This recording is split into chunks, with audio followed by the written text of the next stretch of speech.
The Bortoli family bought their first vineyard in the Yarra Valley in 1987, and they've been making top quality wines here ever since.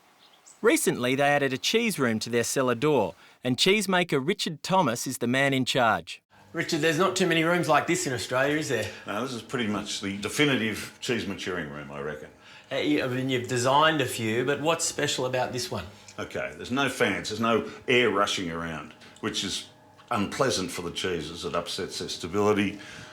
Air running over the surface of the cheese dries it out, and it's at a beautiful 95% humidity. Okay. So the cheeses can mature without you gently control the temperature. Absolutely.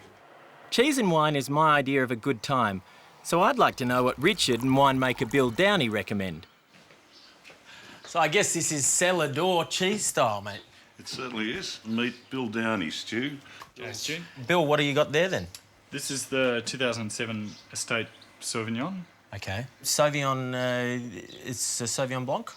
It is indeed, but we decided that it was too difficult to put not Marlborough Sauvignon Blanc on the label, so we just chopped all of that off and put Sauvignon. And so what characteristics am I going to get from a Sauvignon that I'm not going to get from a Marlborough Sauvignon Blanc? Hopefully you get minerality, you get more of a sense of the place that the wine came from rather than the grape variety itself. Okay, so what have you matched it with? Tell me we're not doing it, goat's cheese and Sauvignon Blanc. Well, we're doing goat cheese and the Bortoli Sauvignon, which is a different story. It is and different, very now different. The inspiration for the wine comes from the Loire Valley, and this cheese itself actually comes from the Loire, just to prove a point that we're getting on the right track with with our Sauvignon style of wine.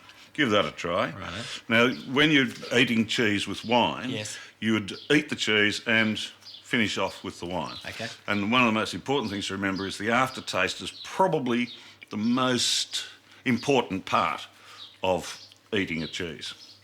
The faults will come through at the end of the cheese, and there should be none in this.